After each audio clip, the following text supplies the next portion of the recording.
오늘은 2025년 세마스쿨 40번째, 40번째 강의인데요. 오늘 제목은 이제 하나님의 기쁨입니다. 하나님의 기쁨 이 책이거든요.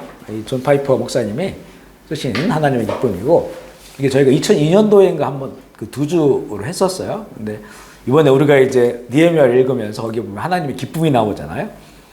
여호와를 하나님을 기뻐하는 것이 너의 힘이다. 그러면 하나님을 우리가 기뻐하는 것이 우리의 힘인데, 하나님의 기쁨은 뭐냐? 하나님의 기쁨으로 우리가 기뻐하는 것이 우리의 힘이 된다는 거예요.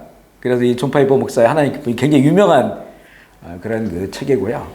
원래 존 파이퍼 목사님이 살아계신 분입니다. 미국에서 이 정말 근대 이 현대사에 굉장히 영향력을 주신 목사님이 여러 분 계시지만, 미국만이 아니라 전 세계적으로 존 메가더 목사님하고 그리고 존 파이퍼 목사님. 존 메가더 목사님은 이제 돌아가셨어요.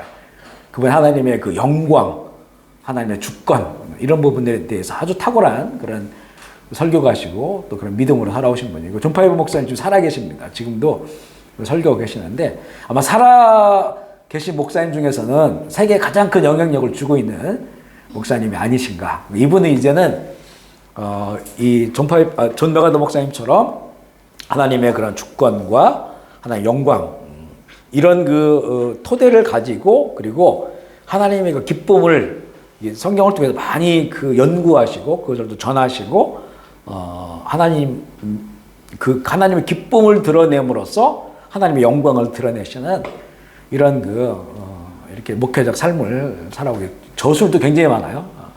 많은 영향력을 지금도 주고 계시는데, 이 내용이 전에 아주 오래전에 했었는데 이때는 3번을 했었거든요. 이번에는 우리가 2번으로 마무리하고 성탄절이 가까우기 때문에 예수님 이 땅 가운데 오신 성탄의 그런 성경적 의미를 좀 나머지 시간은 더 찾아보면서 나누고자 하는데, 이 제목이 하나님의 기쁨인데요. 여기 보면 부제로 기쁨의 주권자와 동행하라 이렇게 되어 있어요. 따라서 기쁨의 주권자와 동행하라. 이게 이제 그분과 동행할 때 우리가 그런 기쁨을 누리며 살아가게 된다는 거예요. 하나님을 기뻐하라. 이것이 너희들의 그 힘이 된다. 라고 하는 것은 결국 하나님을 바라보고 하나님의 기쁨과 동행하는 자들이 그 기쁨으로 살기 때문에 이게 이제 그 인생과 역사에 힘이 된다는 거죠. 살아갈 수 있는 힘이 된다라고 하는 의미를 갖고 있어요. 자료를 한번 보시면요. 서론에 일단 요나서가 나오죠. 요나서 4장 10절, 11절 말씀을 같이 읽어보겠습니다. 시작. 여호와께서 이르시되 내가 수고도 아니하였고 재배도 아니하였고 하룻밤에 났다가 하룻밤에 말라버린 이 박넝쿨을 아꼈거든. 하물며 이 큰 성읍 니느웨에는 못하는 자가 12만 명이요 가축도 많이 있나니 내가 어찌 아끼지 아니하겠느냐. 하나님께 요나에게 말씀한 거죠. 요나가 하나님께서 이제 너는 저 당시 아시리아 수도 니느웨, 지금 이라크죠. 그곳에 가서 너희들 회개하지 않으면 하나님의 심판이 이곳 가운데 임한다라고 한 것을 전해라. 이랬는데 요나는 이제 니느웨로 가지 않고 다시스를 거꾸로 저 스페인 쪽으로 가는 배를 타잖아요. 그랬다가 이제는 풍랑이 만나고 바다에 던지어졌고 큰 물고기 속에 이렇게 3일 동안 있다가 물고기 육지에 토해서 이제는 이제 그 하나님의 뜻대로 니느웨 성에 와가지고 그가 이제 이 회개를 선포해요. 40일 후면 이 성이 멸망한다. 그러니까 회개해라. 근데 이게 그 요나가 뭐 성을 다 돈 것도 아니고 반나절만 돌았어요. 한 절반 정도만 다니면서 회개를 선포했는데 이게 엄청난 놀라운 일이 벌어진 거죠. 그 당시에 최고의 아시리아 제국, 그것도 다른 신을 믿는 이 아시리아 제국 그 니느웨 수도죠. 거기서 회개 운동이 일어나요. 왕으로부터 그리고 하물며 가축까지 금식하면서 회개가 일어나서 이제는 회개 운동이 일어나는데, 이제 이 요나는 그렇게 하나님의 말씀을 선포한 다음에 높은 언덕에 올라가가지고 이제 무슨 일이 일어나나 보는 거예요.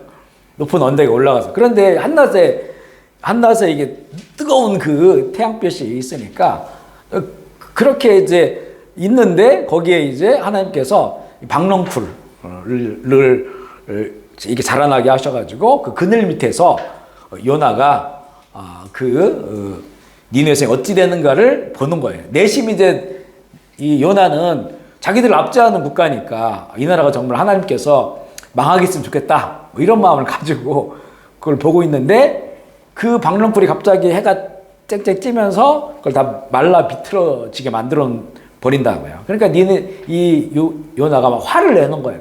화를 내는 거예요. 불평을 하는 거죠.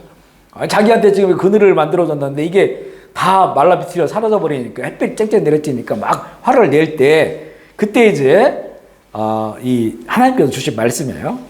네가 수고도 아니하였고 재배도 아니하였고 하룻밤에 났다가 이 박넝쿨을 말하는 거예요. 하룻밤에 말라버린 이 박넝쿨을 아꼈거든. 이게 사라져버리니까 화를 냈잖아요. 하물며 이 큰 성읍 니느웨에는 좌우를 분별하지 못하는 자가 12만 명, 어린아이들이라는 거죠. 어린아이들이 이게 12만 명이 있고 가축도 많은데 그런데 이 요나는 마음속에 이 성이 멸망했으면 좋겠다 이런 마음을 가지고 있었다는 거죠. 그러니까 이제 하나님의 말씀은 정말 어찌 보면 억지로 전하긴 했는데 그들이 막 회개 운동이 일어나고 하나님께서는 그들을 결국에는 구원하시잖아요. 멸망하지 않으시잖아요. 근데 그게 요나의 마음에는 굉장히 불쾌하고 불편했던 그 마음을 하나님 아시고 이걸로 이제 요나사가 끝나요. 요나사가. 그러니까 이제 이거 왜 이 구절이 있냐면 뭔가 하나님께서 기뻐하시는 것, 하나님께서 기뻐하시는 것과 이 선지자, 하나님의 말씀을 받은 선지자지만 그가 마음에 둔 것이 다르다는 거죠. 그러니까 하나님이 정말 좋아하시고 기뻐하시는 것이 무엇인지를 이 선지자도 알지 못했다는 거예요. 그러니까 하나님의 마음을 모르고 있다는 거죠. 하나님의 마음을 모르고 있다. 그래서 우리가 이 땅에 하나님을 경외하며 살면서도 하나님의 마음이 무엇인지, 하나님 정말 좋아하시고 기뻐하시는 걸 무엇인지 그 마음을 갖지 않고 다른 생각을 가지고 우리가 살아갈 수 있다고 하는, 근데 그것을 이제 이걸 통해서 표현을 하시는 거예요. 하나님의 기쁨이 사람들의 기쁨이 되기를 원하시는 거죠. 요나가 그 하나님의 마음을 갖기를 원하세요. 거기가 정말 멸망받을 성이지만 그들이 회개했을 때 그곳에 정말 아무것도 알지 못한 어린아이들이 12만 명씩이나 있는데 그 모두가 다 멸망당하는 것은 하나님이 원하는 게 아니다 라고 하는 거죠. 그런데 요나는 이 나라는 나쁜 나라, 깡패 국가하고 우리나라를 압제했고 뺏어갔고 이런 나라니까 이 나라가 멸망해야 된다 이런 마음을 가지고 있었던 거예요. 그 하나님의 선지자임에도 불구하고 하나님의 마음을 갖지 못했던 거죠. 요나는 하나님의 일은 했지만 그 하나님의 그 진정한 기쁨을 알지 못했다는 거예요. 그 밑에 보면요, 사람이 하나님의 기쁨에 집중할수록 하나님의 형상을 닮아간다. 아멘이죠. 굉장히 우리 신앙생활에 이게 중요한 겁니다. 그래서 하나님을 바라봐라 이렇게 말하는 거예요. 이 헨리 스카우걸이라고 하는 그 분의 이야기예요. 한 영혼의 가치와 그 탁월성은 그가 사랑하는 대상을 보면 알 수 있다. 바라보는 것은 결국 되는 방법의 지름길이에요. 내가 바라보는 것은 내가 그분을 닮아가게 된다는 거죠. 그분을 닮아가게 된다. 우리가 그런 얘기 세상 속도 많이 하잖아요. 부부가 서로 막 이렇게 막 사랑하고 서로를 위해주고 이렇게 10년이 지나고 20년, 30년이 지나면 서로가 이제 닮는다고 하잖아요. 그죠? 물론 부부지간이라도 끝까지 원수지간을 사는 사람들이 있어. 이런 사람 서로를 잘 안 닮으려고 하겠죠. 싫어한 것들을 싫어하는 거죠. 그런데 서로가 정말 사랑하고 그래 서로를 위해주고 서로를 존중해주고 이렇게 서로를 축복해주고 이런 관계를 오랫동안 지속되면 이게 이제는 닮는 거예요. 그죠? 아이들이 부모를 닮는 것처럼. 어떨 때는 아이들이 부모의 나쁜 것도 닮아서는 안 되는데 그런데 부모가 굉장히 좋은 부모고 정말 인자한 부모고 선한 부모라고 한다면 자녀들이 그거를 닮아가면 자녀들도 자기도 모르게 어디서 뭐 배우고 학습한 건 아니지만 자연적으로 오랫동안 그 부모의 영향을 받아가지고 닮게 된다는 거죠. 그래서 이제 성경은 뭐라고 자꾸 강조하냐면 하나님을 바라보라는 거예요. 그리고 하나님을 근데 목숨을 다해 사랑하라는 거예요. 그러면 우리가 생각할 때 왜 하나님은 사랑을 받으려고 하지? 왜 하나님은 우리의 사랑을 받으려고 하실까? 이렇게 생각할 수가 있어요. 그리고 우리 사람이 하나님 영광을 위해 살아가는데, 하나님은 왜 자기만 영광을 받으려고 하지? 자기만 사랑을 받으려고, 이렇게 생각할 수도 있잖아요. 그죠? 그런데 그 하나님을 사랑하고 하나님의 영광을 바라보고 살아가는 것이 정말 우리 이 세상에서 누가 우리의 모델이 되겠나요? 어떤 사람이 우리의 모델이 될까요? 그렇게 완벽한 사람이 있을까요? 나는 저 사람만 저 사람 닮고 싶어. 저 사람 따라 살면 내 인생은 정말 가치 있는 거야.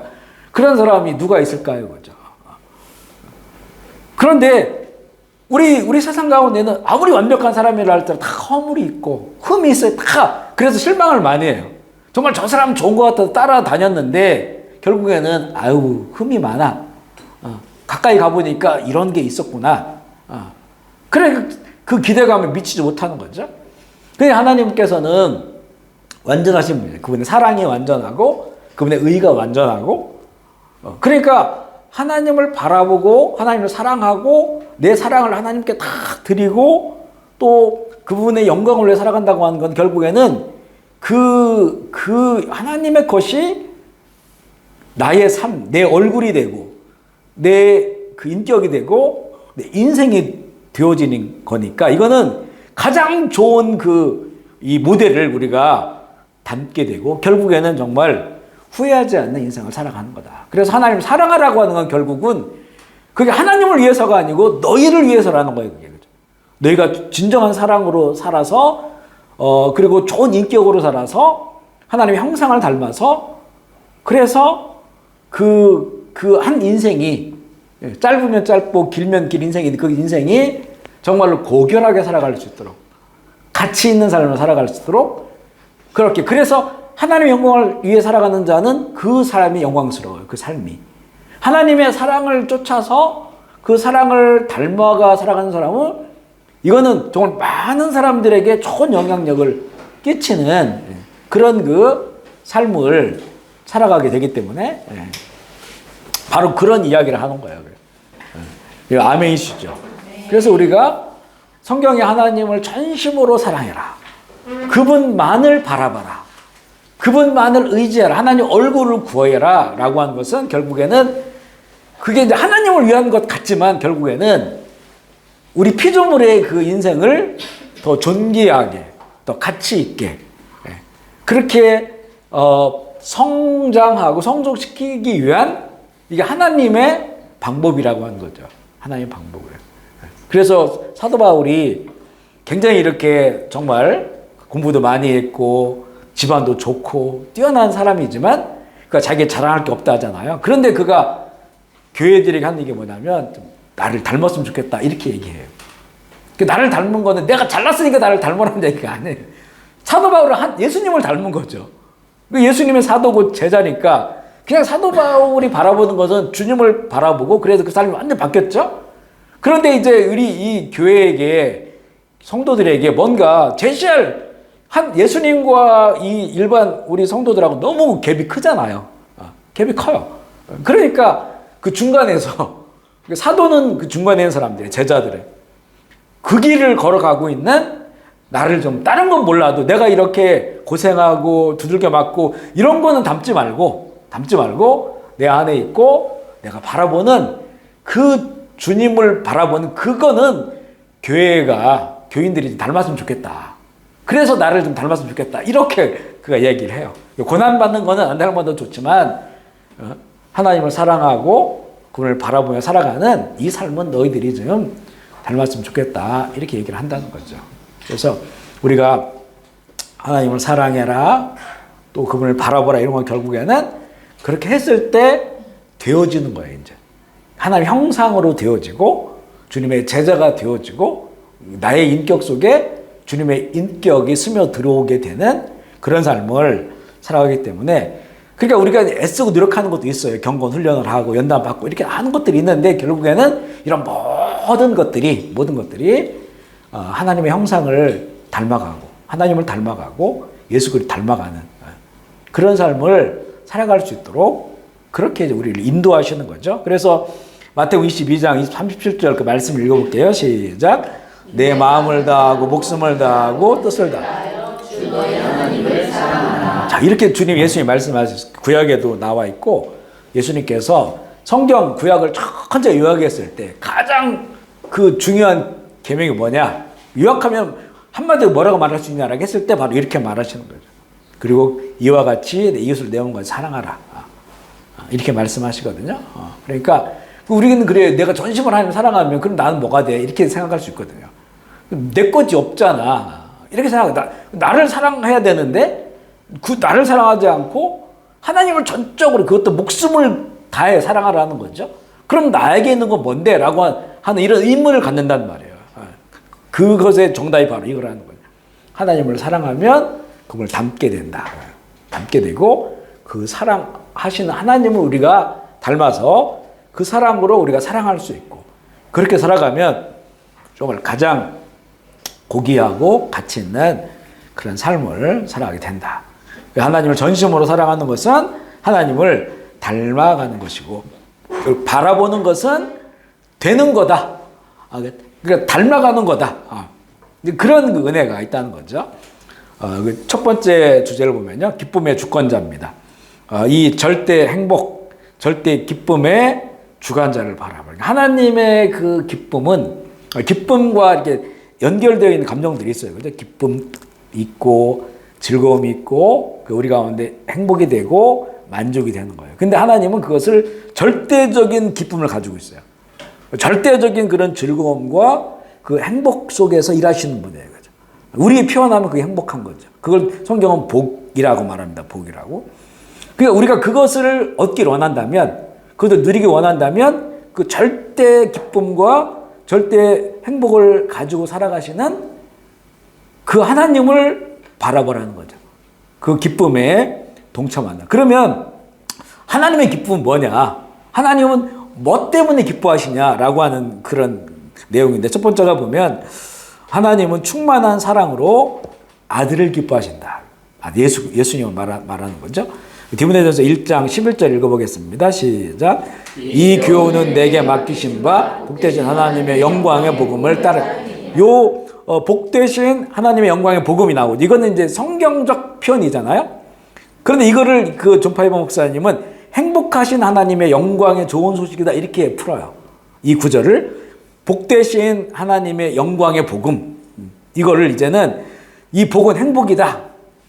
그리고 하나님의 영광의 복음은 하나님의 영광의 복음은 좋은 소식이니까. 그러니까 하나님이 우리에게 맡기신 게 뭐냐? 이거는 행복하신 하나님의 영광스러운 좋은 소식이다. 이렇게 푸는 거예요. 그러니까 우리가 하는 일은 뭐냐면 굉장히 사람들을 행복하게 하는 일을 한다는 거죠. 예수 그리스도의 복음을 전하고 그 복음으로 산다고 하는 것은 하나님의 행복하신 그 하나님의 그 영광, 정말 좋은 소식을 우리가 선물로 받은 것이고 예수 믿어서 그리고 이것을 전할 때 이제는 불행한 사람들이 고통스러운 사람들이 행복한 하나님의 그 좋은 소식을 그들도 받아들이고 그런 삶에 동참하게 된다는 거예요. 조나단 에드워드라고 하는 이분 완전히 대학 총장이시고 했는데 하나님의 그 영광에 굉장히 이분은 그 연구를 많이 하셨어요. 그걸 많이 전하신 분이거든요. 조나단 에드워드는 하나님의 충만하심의 한 부분은 바로 하나님의 행복하심이다. 그러니까 하나님이 충만하다라고, 그러니까 하나님은 사랑이시다. 하나님의 존재 방식은 충만함이다. 충만함으로 존재하신다. 그런데 그 충만함의 한 영역은 하나님의 행복이라는 거죠. 그 하나님의 행복하심으로 존재하신다는 거예요. 그러니까 사랑하시니까 즐겁고 기쁘고 충만하고 우리가 누구를 사랑한다고 생각해 보세요. 그리고 사랑을 받는다고 생각해 보십시오. 그러면 그 안에 피어나는 감정이 굉장히 많아요. 지금 현실은 되게 어려운데 돈도 없고 그런데 정말 누구의 사랑을 받고 누구를 내가 깊이 사랑하고 있다라고 하면 그 모든 걸 다 녹여버리는 거예요. 그죠? 그래서 견딜 수도 있어요. 그러니까 사랑하니까 사랑받고 있고 사랑을 하니까 거기에 알 수 없는 기쁨이 오고 즐거움이 오고 우리가 이제 연애하던 시절을 생각해 보면 그렇잖아요. 내 사랑하는 사람을 지금 만나러 간다. 만나러 간다. 그러면 그 시간이 굉장히 뭐랄까요? 지금 내 현실을 초월하는 그런 그 감정들이 생겨요, 그죠? 그 시간이 가까우면 가까울수록 두근거리고 그리고 희열이 생기고 소망이 생기고 그런 것들이 있는 거죠. 우리들 이렇게 보면 이제 저는 새벽기도를 준비하거나 이렇게 교회에 나가서 제일 먼저 나가니까 뭐 이렇게 준비하고 혼자 앉아가지고 있을 때 되면 한 번씩 이게 확 와요. 그게 현실은 아무런 변화가 없는데 영혼에서 이렇게 와요. 굉장히 그 시간에 소망이 막 밀려오고 기쁨이 몰려오고 그러면 되게 감사해요. 진짜 감사해요. 이것으로 내가 사는구나. 그리고 하나님을 기뻐하는 것이 너 힘이라라고 했던 것이 이런 것이구나. 이게 이제 살짝 맛보게 돼. 근데 천국은 아마 이걸로 충만할 거예요. 그죠? 이 땅에서는 우리가 완전한 천국이 아니니까 그것을 맛보게 되는 거죠. 맛보는 게. 이런 맛보는 시간들이 많으면 많을수록 우리의 삶은 굉장히 행복해질 거예요. 그죠? 풍성해질 거예요. 그런 것들을 말하고 있는 것이죠. 그래서 하나님의 그 충만함의 영역 가운데 행복하심이 있다. 행복하심. 이 행복은 하나님이 그분 자신을 기뻐하고 즐거워하는 데 기초한다는 거예요. 하나님 안에 있는 그런 즐거움과 본질적 기쁨, 피조물의 행복도 마찬가지라는 거죠. 하나님이 영광스럽게 행복하시다고 하는 것이 복음이라는 거예요. 그러니까 우리가 하나님을 이제 천국 가면 지금 하나님 아버지로 부르고 있죠. 그 천국 가면 하나님을 아버지로 부르면 영원히 살 텐데 그 하나님이 불행하신 분이라면 어떻게 할까요? 우리 하나님이 우울하시고 불행하고 한 번씩 슬퍼하시고 이러면 물론 지금은 이제 하나님이 주님께서 우리를 이 세상을 보면 슬퍼하시는 게 있죠. 근심하시는 게 있죠. 사도 바울이 그랬던 것처럼. 왜냐하면 죽어가는 영혼들을 바라보니까. 그렇지만 이제는 하나님의 완전한 그런 나라에는 그런 게 없는 거죠. 하나님의 행복하심으로 충만하고 그리고 그분에게는 불행이나 이런 것들이 없는 거예요. 그죠? 그러니까 하나님 회전하는 그림자도 없다는 거죠. 이게 도로실 때 그림자 어둠이라는 게 없다는 거죠. 그러니까 하나님은 그 모든 게 다 밝은 빛이에요. 그죠? 밝은 빛이시다. 회전하는 그림자도 없다라는 거예요. 그러니까 이제 그런 은혜를 우리 하나님 바라보고 경외하고 사는 자들에게 그것을 주시기를 원하는 거죠. 그게 우리에게 가장 좋은 소식, 기쁜 소식, 그 행복한 삶이 되는 건데 이것을 이제 참 누리지 못하면 물론 우리가 완벽하게 이 기쁨에 참여할 수 없지만 그러나 완전하신 하나님의 기쁨을 바라보면서 우리의 어둠들을 걷어내고 얼마든지 이 기쁨을 누리면서 살아가는 우리가 되어야 된다는 것이 사실은 이 책의 핵심적 주제예요. 주제다. 그리고 작은 1번을 보면요. 아들을 기뻐하는데 왜 아들을 기뻐하시냐? 그분이 해같이 빛나기 때문에 기뻐한다. 성경을 이제 근거로 해서요. 마태복음 17장 2절 5절 읽어보겠습니다. 시작. 그들 앞에서 변형되사 얼굴이 해같이 빛나며 들었더라. 말할 때 호련히 빛난 구름이 그를 구름 속에 소리가 나서 이르되 이는 내 사랑한 아들이요 내 기뻐하는 자니 너희는 그의 말을 들으리라. 이 사건 아시죠? 어떤 산에 올라갔는데 갑자기 예수님께서 변화되는 거예요. 그러니까 예수님의 그 모습이라고 하는 거는 제자들과 똑같아요. 그래서 가룟 유다가 예수님을 팔았을 때 내가 입맞춤하는 사람이 예수다. 그 사람 잡아라. 왜 이렇게 이 사인을 주냐면 이게 겉으로 봐서는 표시가 안 나니까 그래요. 비슷한 나이 또래잖아요. 그때 20대 후반이나 30대 초반 비슷한 제자들이 다 나이가 그렇단 말이에요. 그 사람들 함께 몰려 있으니까 그러니까 겉모습 보면 표시가 안 나는 거죠. 뭐 그 옷이 화려했겠습니까? 날마다 그렇게 걸어 다니면서 복음을 전하시니까 정말 어찌 보면 좀 그 허름한 그런 옷을 입고 먼지 투성이의 그런 모습이고 그런 모습이었을 거예요. 근데 이제 산에 올라갔는데 갑자기 빛이 임하면서 완전히 정말 하나님의 아들로 바뀌어버리는 거죠. 그때 이 함께 했던 베드로나 이 요한이 황홀경에 빠졌다 해서 황홀경. 그러니까 바로 이때 이제 위에서 이제 소리가 나고 내 사랑하는 아들이요 내 기뻐하는 자다. 이 기쁨이 임하는 거예요. 그렇죠? 하나님의 기쁨이 그 가운데 아들에게 임하고 그리고 그 함께 했던 사람들은 여기서 황홀경에 빠져버려요. 그 기쁨이 임하니까 이 기쁨은 세상에서는 거의 맛볼 수 없는 그런 하나님으로부터 임한 하나님의 기쁨이 그 가운데 임하니까 예수님 얼굴도 환하게 빛나고 빛이 나시는 거죠. 그러니까 우리가 예수 안에서 이 그 빛 가운데 우리가 살아가야 되는 거죠. 빛 가운데. 빛은 어둠은 그냥 빛이 있는 순간 사라져 버리잖아요. 사라져버려요. 어떤 어둠도 저항할 수가 없어요. 빛에 대해서. 그런 예수 그리스도의 그 빛 가운데 그 안에 이제 기쁨과 즐거움과 이런 것들이 있는 거죠. 두 번째는 성령이 임하신 아들을 기뻐하신다죠. 마태복음 3장 16절 17절 보겠습니다. 시작. 예수께서 세례를 받으시고 물 위에서 올라오실새 하늘이 열리고 하나님의 성령이 같이 내려 자기 위에 임하심을 보시더니 하늘로부터 소리가 있어 말씀하시되 이는 내 사랑하는 아들이요 내 기뻐하는 자라 하시니라.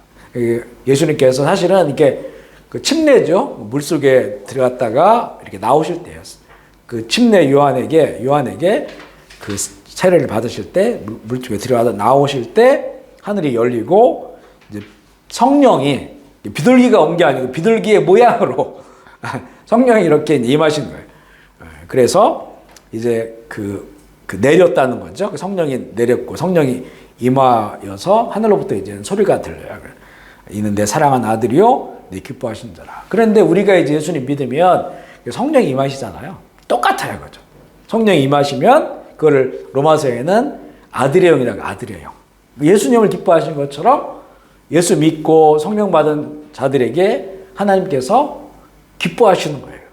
그러니까 하나님의 자녀로 살아가게 됐기 때문에 하나님의 그 기쁨을 알고 아버지가 막 기뻐하시는데 자녀는 전혀 기뻐하지 않고 슬픔 가운데서 우울한 중에 살아가면 그러면 이제 이 참 가족이 이상한 가족이 되는 것처럼 하나님 그렇게 우리 성령 받고 아들의 영을 받은 자녀의 영을 받은 우리들을 하나님 기뻐하시는 거죠.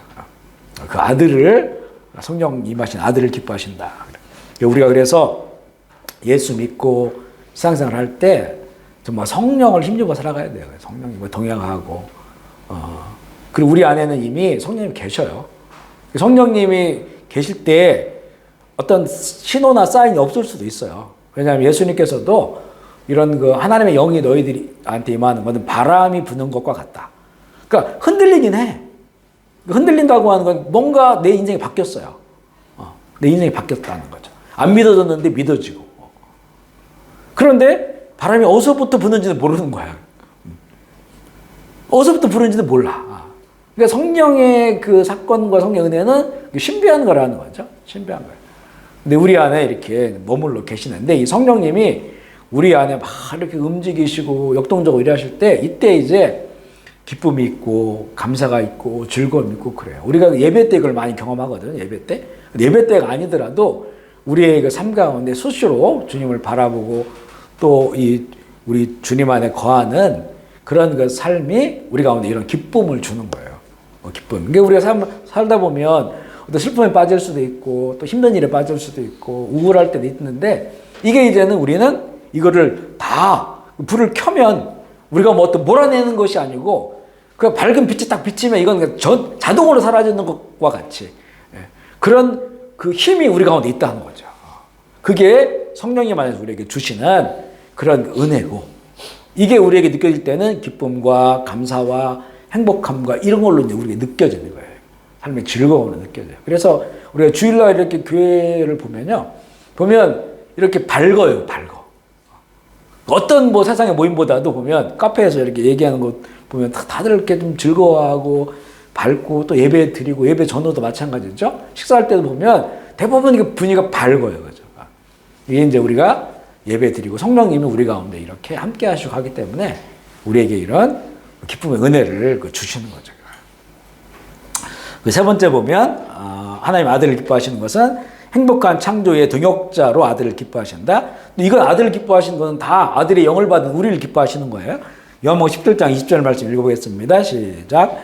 아버지여 내게 주신 자도 나 있는 곳에 나와 함께 있어 아버지께서 창세전부터 내게 주신 나의 영광을 보기를 원하나이다. 그러니까 예수님께서 그 하신 모든 이 땅에 오셔서 하신 모든 것들은 이제 그 예수 이름으로 부른 자들, 그러니까 이 자녀의 영을 갖고 있는 우리 모든 자들에게 동일하게 이제 부어주시는 거예요. 그래서 이 아버지여 내게 주신 자도, 이게 우리를 말하는 거죠.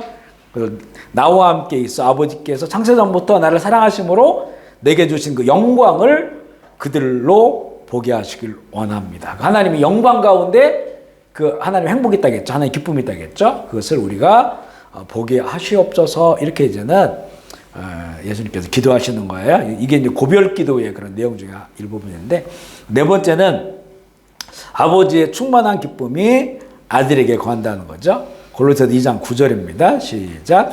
그 안에는 신성의 모든 충만이 육체로 거하시고. 그러니까 예수님께서 우리 인간이 되셨잖아요. 육체를 가진 인간인데 예수님 안에는 그 신성, 그러니까 하나님스러운 거예요. 신성이. 그러니까 하나님다운 거, 하나님스러운 거, 하나님이 가지고 있는 것, 이게 육체 안에 거하신다는 거죠. 그러니까 이 하나님의 그 통체적으로 하나님의 영광이라고 우리가 표현하는데, 이것을 그러니까 하나님 되심, 하나님의 가지고 계신 것, 하나님다운 거, 이게 이제 하나님의 영광이에요. 그게 나타나면 그게 영광인데, 그런데 이게 이제 예수님은 육체로 오셨는데 그 육체로 오신 것처럼 우리가 예수님을 믿을 때, 우리 안에 예수님이 계시면 그 하나님다우시고 하나님스러우시고 하나님의 영광이 우리 가운데 이제는 우리 가운데 충만하게 있는 거예요.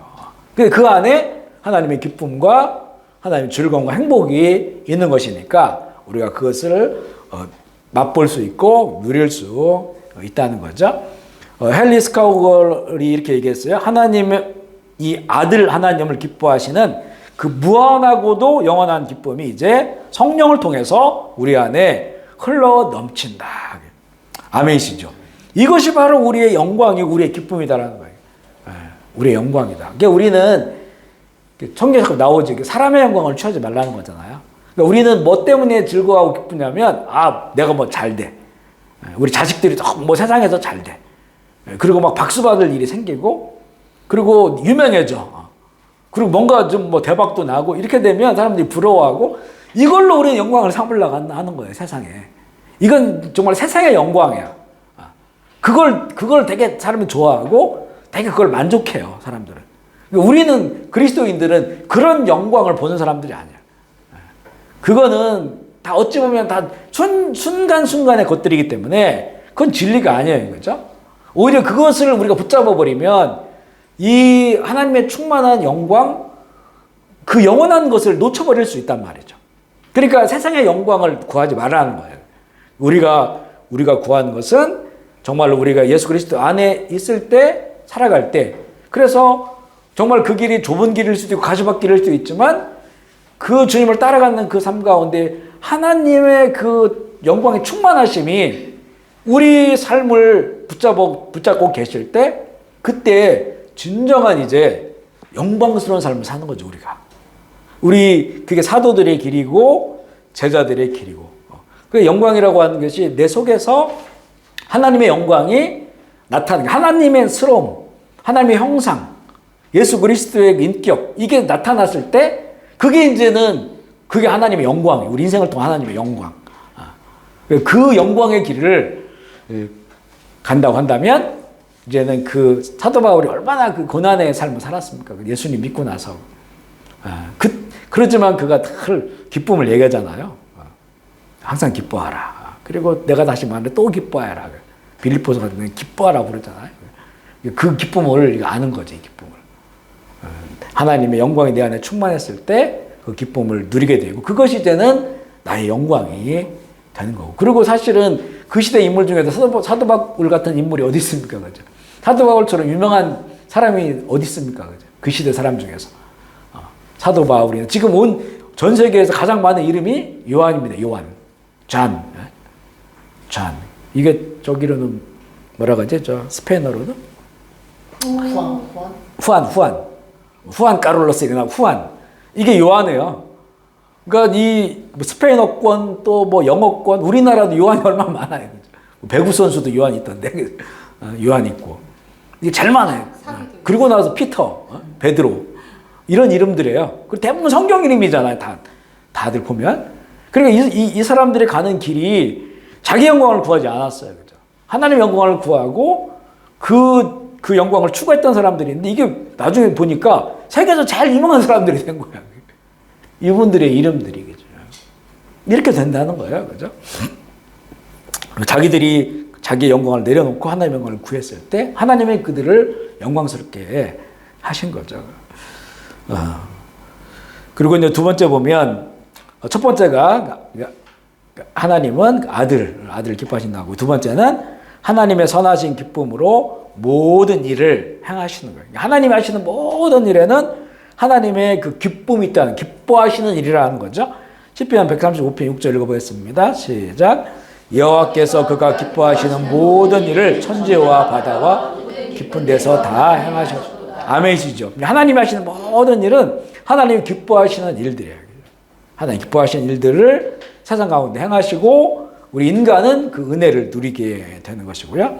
하나님은 실로 그분의 모든 기쁨으로 행하신다. 하나님은 어떠한 결핍도 없으시고 의존적이지 않으심으로 자유로우시다. 그죠? 하나님의 그 하나님이 주권자이신 것은 그분의 기쁨대로 행동하시되 어떠한 외압에도 또 영향도 받지 않으시는 분이기 때문에, 그래서 이분이 우리 하나님이 되시는 거예요. 그렇죠? 하나님이 예를 들어 뭔가 왜곡된 게 있거나 어떤 결핍이 있거나 또 하나님도 뭔가를 의존하게 된다고 한다면 우리의 영혼은 하나님이 되실 수 없죠. 근데 하나님 그 존재 자체는 완벽해요. 완전해요.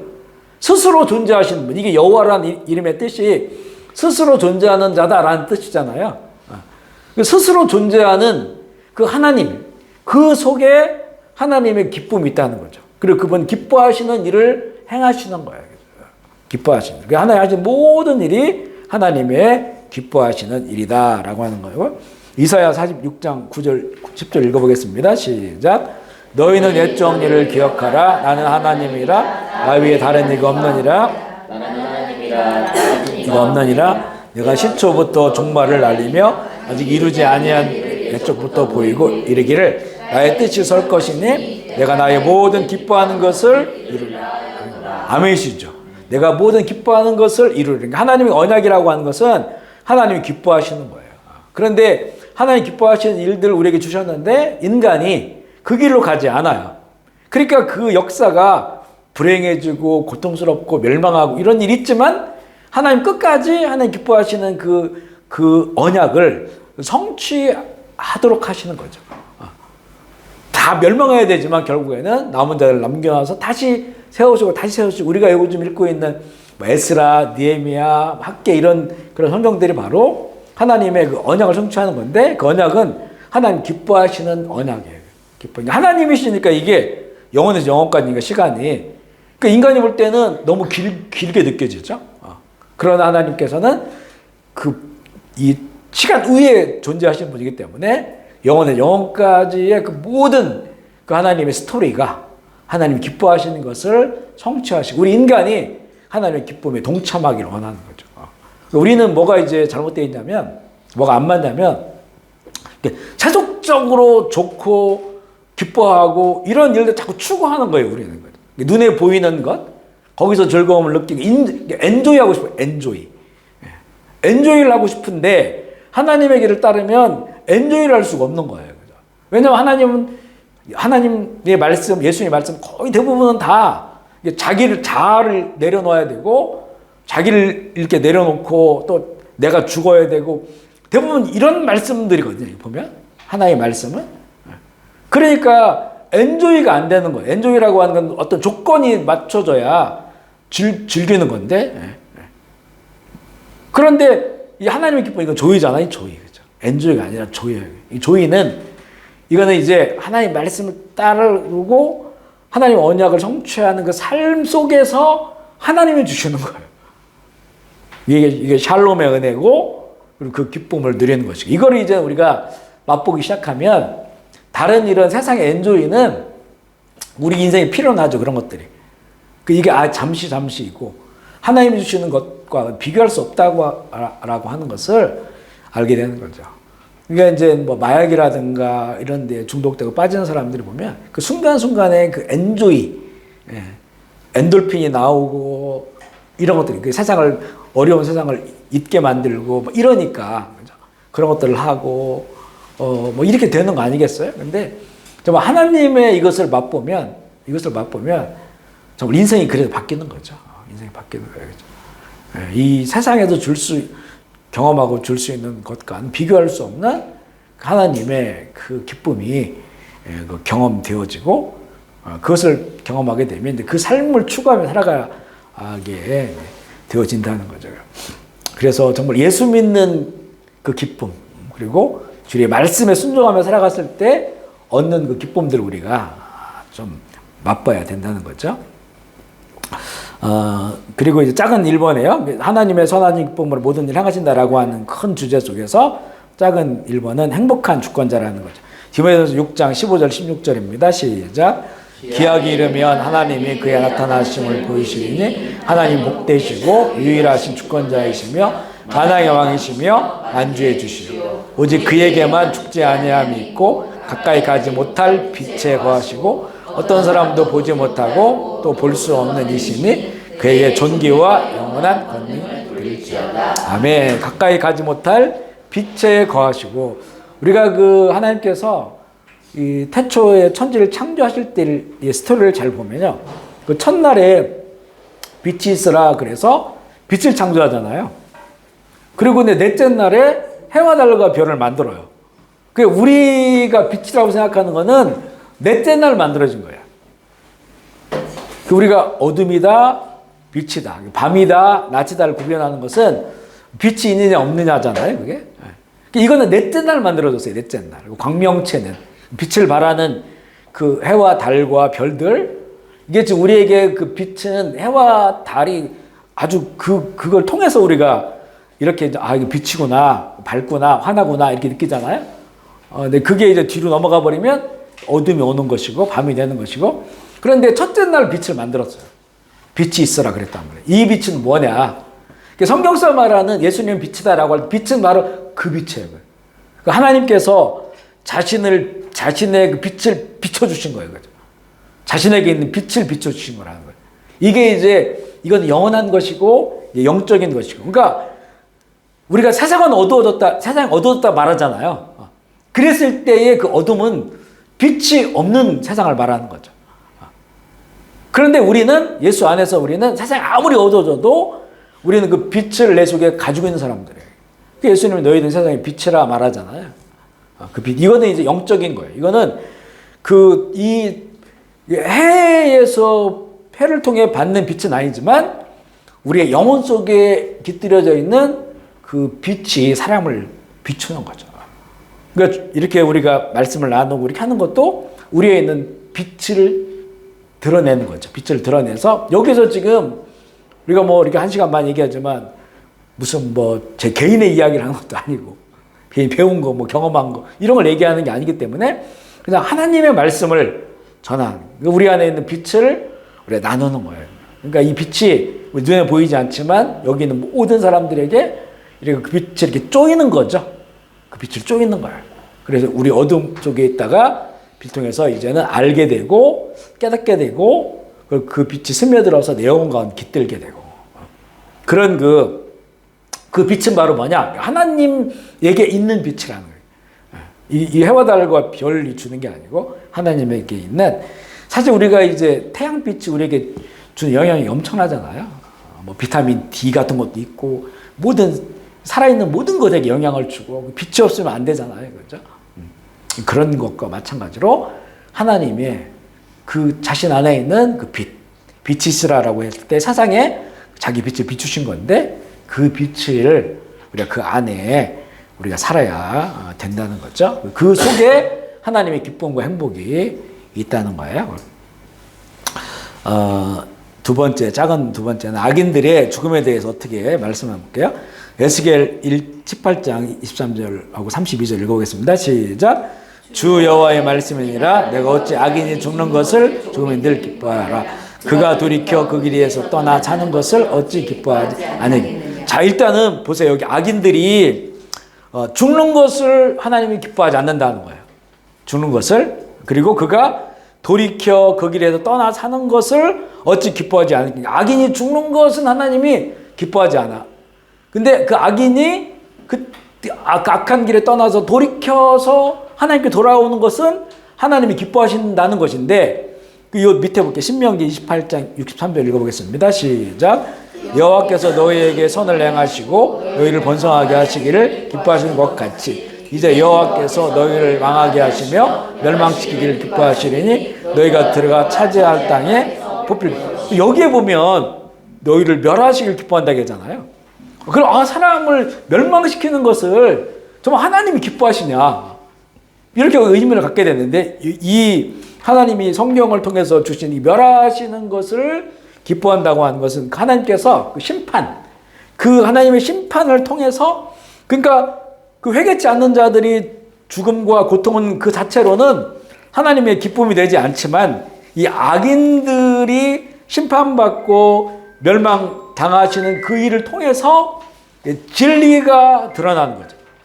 진리가 선포되고 진리가 드러나고 하나님의 공의가 나타나기 때문에 하나님께서 멸하시는 걸 기뻐하신다고 하는, 멸하셔서 그 악인이 죽는 것을 기뻐하시는 것이 아니고, 그것을 통해서, 그러니까 이 온 세상이 주님이 다시 오셔서 완전히 다 세상을 멸하시기 전에는 하나님께서 역사 가운데 심판하시고 또 이스라엘 예루살렘을 멸망시키고 이런 것들은 다 그 뭐냐면 사람들의 그것을 통해서 깨닫고 사람들을 돌이키시도록 하는 그 하나님의 그 사인이란 말이에요. 사인.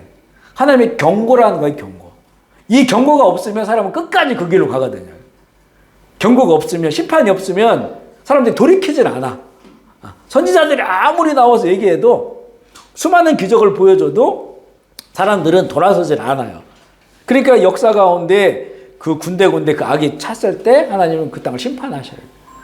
그런데 그 심판이 결국에는 사람들을 죽이기 위한 심판이 아니고 이것을 통해서 사람들을 이제 하나님의 진리가 드러나고 하나님의 공의가 드러나고 그 하나님께 돌아오기를 기뻐하심이 거기 있다는 거예요. 기뻐하심이. 그 이야기가 이렇게 연결되어 있는 것이죠. 그래서 결국에는 이 심판마저도 하나님이 기뻐하신 일을 행하시기 위한 것이다 라고 하는 것을 이 존 파이퍼 목사님은 이제는 그걸 통해 강조를 하는 거예요. 세 번째죠. 하나님은 넘치는 만족으로 창조세계를 기뻐하신다. 하나님은 피조물, 하나님이 지으신 세상이죠. 이 피조세계를 기뻐하신다. 하나님이 보시기에 좋았더라. 하루하루 창조하시면서 그때마다 보시기에 좋았더라 하시고, 사람을 만드셨을 때는 심히 좋았더라, 보시기에 심히 좋았더라, 이렇게 이제 말씀을 하셔요. 우리 욥기 38장 4절로 7절 읽어보겠습니다. 시작. 내가 땅에 기초를 놓을 때에 내가 어디 있었느냐? 내가 깨달아 알았거든 말할지어다. 누가 그것의 도량법을 정하였는지, 그것 위에 띄웠는지 내가 아느냐? 주추는 무엇 위에 세웠으며 누가 놓았느냐? 그때의 새벽별들이 기뻐하며 노래하며 하나님 아들들이 다 기뻐 소리를 질렀느니라. 그러니까 이 하나님께서 우주만물을 창조하실 때 그때의 이야기를 해주시는 거예요. 이때는 이제 이 38장부터는 이 욥이 막 그동안 친구들이랑 서로 뭐 잘났다고 막 욥이 네가 죄가 있으니까 고난을 받지. 욥은 내가 그렇게 하나님, 내가 정말 의롭게 살려고 했다. 나 이런 고난을 당할 만한 죄를 저지른 게 아니다 하면서 서로 막 이제 온갖 경험과 지식을 가지고 막 논쟁하잖아요. 38장에 딱 하나님이 딱 나타나시고요. 그 얘기를 이제 다 듣고 계시다가 하나님 나타나가지고 이 38장부터 욥한테 이제 질문 공세를 하는 거죠. 몇 장 동안. 그래서 그 질문은 사람이 할 수 없는 질문이에요. 답을 말할 수 없는 질문들. 그래 결국에는 빵점 맛에 빵점 욥이 하나도 대답을 못해. 왜 이런 질문을 하시니까 땅의 기초를 놓을 때 네가 어디 있었느냐? 봤냐? 네가 깨달아 알았으면 말해봐라. 누가 도량법이라고 하는 것은 우리가 이제 이 우주를 보면요. 이게 이제 어떤 밀어내는 힘과 당기는 힘이 굉장히 균형 잡혀 있잖아요. 이게 무너지면 이제 난리가 나는 거죠. 우리 지구만 봐도 달과 또 이 달과 지구와 달과 그리고 옆에 있는 그 우리 은하계의 그런 별들 행성들 이런 것들이 서로 간에 밀고 당기고 그 자리에 이렇게 함께 돌면서 그 자리를 지키고 있잖아요. 이게 도량법이에요. 이제 길이 이런 걸 다 재가지고 적절하게 이게 부서지지 않고 찌그러지지 않도록 할리 보면 우주라는 게 그냥 공간이에요. 공간 시커먼 공간인데 거기에 하나씩 하나님께서 창조하시면서 그 도량 그 길이와 또 그 모든 무게와 이런 것들을 다 하나님께서 수학적인 그 능력으로 그걸 만드셨다는 거예요. 부딪히지 않고 여기 돌아갈 수 있도록 이렇게 만드셨다는 거죠. 우리 달이 지구가 조금만 밀어도 이 바닷물 다 넘쳐버리죠. 도시에 다 이게 이제 그 붙었다가 떨어졌다 하는 그 돌아가는 그것 때문에 밀물과 썰물 있잖아요. 정해졌죠, 적당하게. 근데 만약에 달이 조금만 더 당기든지 좀 더 밀어내버리면 이 물들이 다 도시를 덮어버려요. 다 사라져 죽어버리는 거죠. 그러니까 이런 걸 도량법이에요. 하나님께서 내가 그 도량법을 정할 때 그 줄을 띄고 그런 그 자리들을 만들 때 너 봤냐? 네가 그걸 아냐? 어떻게 되는지 알아? 이렇게 물어보는 거예요. 그러면서 이제 그 모든 우주 만물을 세울 때 새벽별들이 기뻐 노래하고 하나님의 아들들은 아마 이거는 이제 천군 천사들을 표현한 거다 이렇게 보는데 그들이 다 기뻐 소리를 질렀다. 그러니까 온 세상을 만들 때 기쁨이 충만했다는 거죠. 하나님께 표세계를 만들 때 그렇게 기쁨이 충만했다는 거죠. 하나님 기쁨으로 하셨다는 거야. 그러니까 온 피조 세계들의 그 근본이 하나님의 기쁨 가운데서 창조되고 만들어졌다는 거죠. 이것을 우리가 이제는 참 깨닫고 살아가야 된다는 거예요. 하나님의 기쁨 가운데 인간의 죄악이 이것을 다 슬픔으로 만들어놨고 다 파괴해버리고 이런 거죠. 인간의 그 욕망들이 이걸 이제 기쁨이 회복되어지는 것이 이제는 이 구원은 우리 인간의 영혼도 구원되지만 나중에 주님 오시면 우주 세계가 다 회복되어지잖아요.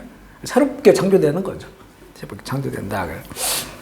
이 작은 일본어 보면 시편 104편 31절 읽어보겠습니다. 시작.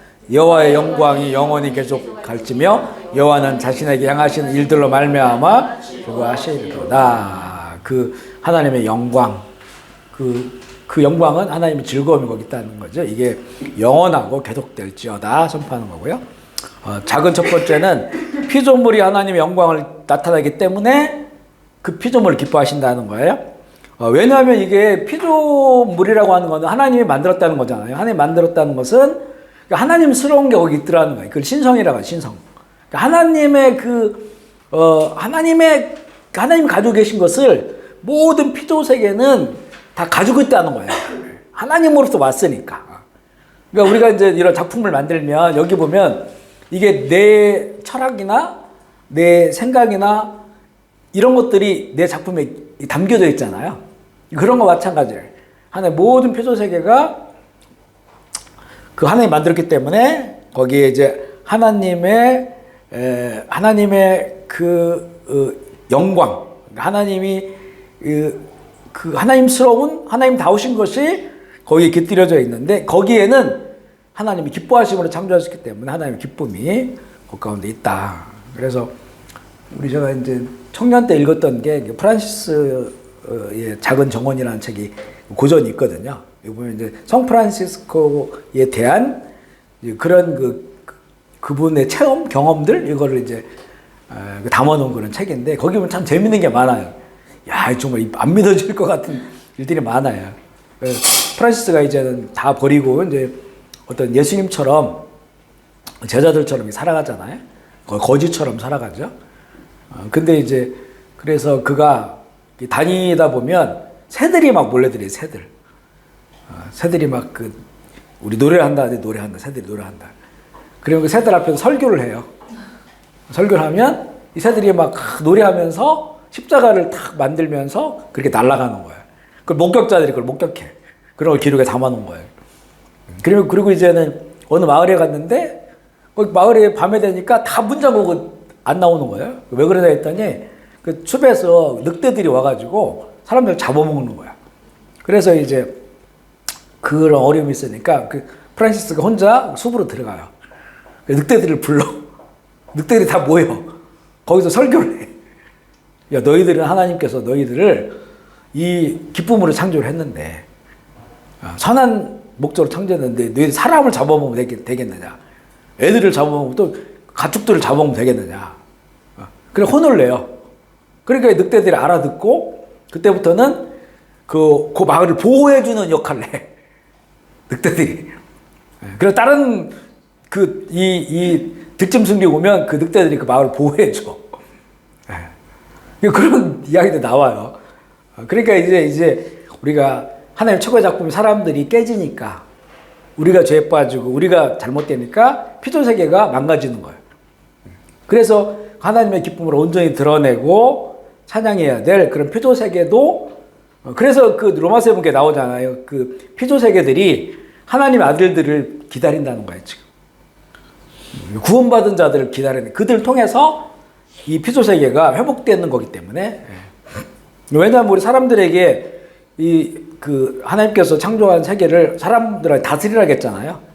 다스리고 돌보라고 했잖아요. 근데 우리가 죄에 빠져가지고 파괴하는 사람들이 됐으니까 피조 세계가 깨져버리는 거죠. 그걸 이제 회복하라. 구원받은 자들이 그것을 회복하라. 그런 내용들이고 작은 첫 번째를 보면 피조물이 하나님의 영광을 나타내기 때문에 기뻐하신다는 거죠. 시편 19편 1절 2절 읽어보겠습니다. 시작. 하늘이 하나님의 영광을 선포하고 궁창이 그의 손으로 하신 일을 나타내는도다. 날은 날에게 말하고 밤밤에게 지식을 전하니. 이거는 사실 영적인 실체예요. 그냥 시로 만든 게 아니고 하나님이 하시는 일들을 본 거예요. 이게. 하늘이 하늘의 영광을 선포해. 근데 우리가 그 소리를 들어야 되는데 하늘의 소리를 들어야 되는데 그 소리를 잘 못 듣죠. 근데 영적으로 확 감각이 열리면 하늘이 하나님의 영광을 선포하는 것을 듣는 거죠. 궁창이 손으로 하신 일을 나타내. 피조 세계이기 때문에 그들이 하나님을 찬양하고 날은 날에게 말하고 낮은 낮에게 말하는 거예요. 밤은 밤에게 말해서 그 하나님이 하신 일들을 전하는 거예요. 이게 영적인 온 피조물이 영적인 흐름이에요. 우리가 이제 그런 거는 많이 경험하잖아요. 예수님 믿고 막 성령 받고 방언하고 막 이러면서 이제 우리 옛날 기도원 갔을 때 그런 거 많이 경험해요. 그러고 나서 그 기도원 내려오다 보면 옆에 있는 모든 풀들, 나무들, 꽃들이 막 그 소리가 들리잖아요. 하나님 막 찬양하는 기쁨의 소리들이 들려요. 평소에는 그게 안 들리죠. 근데 그 영적으로 그 성령 받고 확 영적 감각이 열리니까 그 나무들이 하나님을 찬양하고 풀이 하나님을 찬양하는 것이 들린단 말이에요. 깜짝 놀라지. 처음에 이거 어디서 난 소리지? 들린단 말이죠. 그것과 마찬가지예요. 영적으로 순수해지니까 맑아지니까 프란시스가 피조세계와 대화를 하는 것처럼 그런 일들이 일어나게 된다는 거죠. 두 번째는 피조물이 하나님을 찬양하기 때문에 기뻐하신다. 시편 148편 3절, 5절, 7절 읽어보겠습니다. 시작.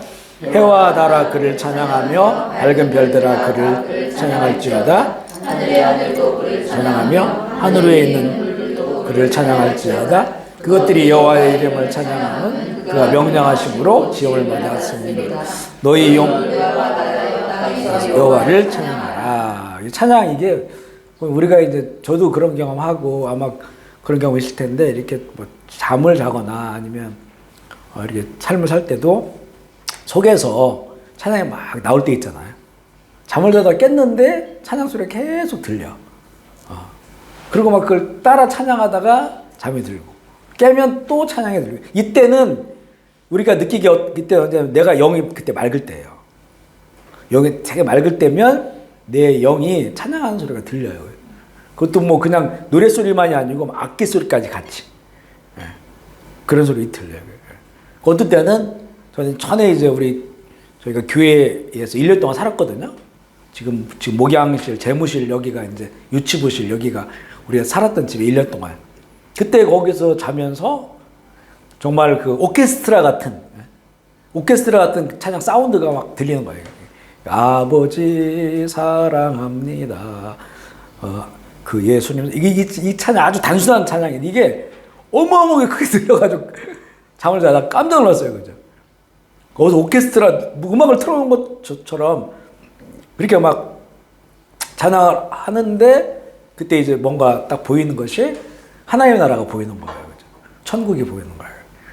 그 사람들이 막 기뻐하면서 하나님 나라가 임했다고, 천국 임했다고 막 아이들이 막 뛰어놀고 그런 것들이 확 보이는 거예요. 그 찬양과 함께. 나중에 찬양이 쑥 줄어들면서 그 보이는 게 싹 사라졌어요. 지금도 기억나요. 그런 거는 정말 이 온 세상에 하나님의 그 찬양이 머물러 있다고 하는 것 경험하게 되고 또 우리가 속으로 내가 영이 맑을 때 그러면 이제 속에서 찬양 소리가 들리죠.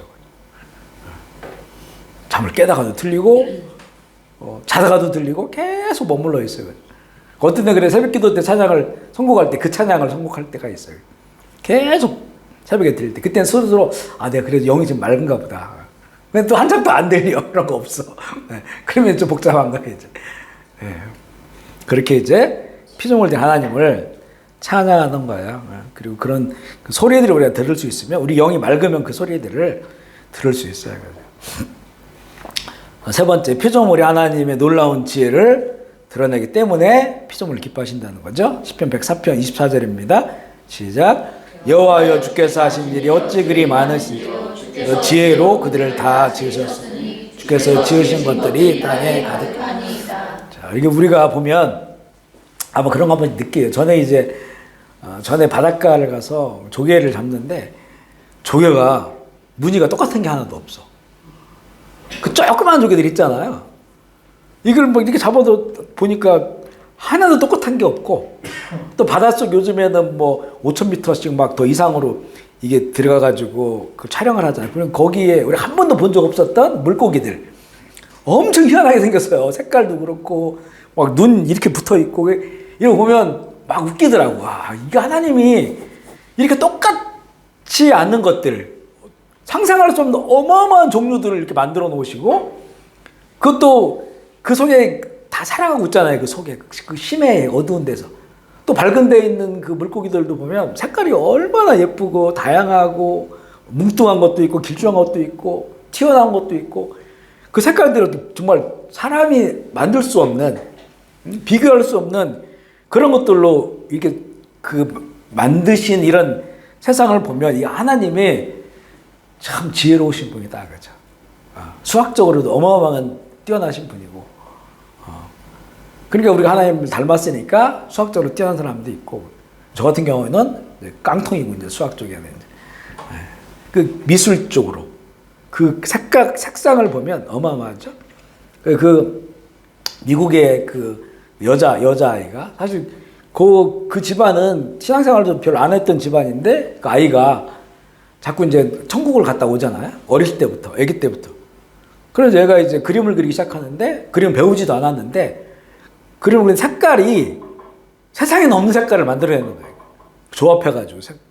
걔가 전시회도 하고 지금 컸어요. 그래서 책도 내고 그랬거든요. 그런데 또 다른 아이가 또 천국을 갔다 왔는데 거기서 이제 얘가 그린 그 예수님의 그림이 있거든요. 그런데 그동안 우리가 예수님 그림 많이 있잖아요. 되게 무슨 영화배우처럼 해서 쫙 멋있게 그랬는데 얘가 그린 그 그림은 그렇게 잘생긴 그림이 아니에요, 예수님께서. 근데 눈이 굉장히 맑고 깊어. 그리고 그 얼굴은 우리가 그동안 성화를 봤던 얼굴이랑 좀 달라요. 근데 그 교통사고 나서 잠깐 죽었다가 그 천국 갔다 온 그 애가 그 그림을 보더니 자기가 만난 분이래가 이분이라고. 그 그림, 이 애가 그린, 여자애가 그린 그 그림, 그 예수님이 내가 만난 분이라고요. 천국에서. 그 참 그런 그 신비하잖아요, 그죠? 그 천국에는 지금 우리가 여기서 볼 수 있는 색깔들이 있잖아요. 원래 무지개도 뭐 7개 색깔이라고 하는데 세분하면 더 많다 하더라고요. 그죠?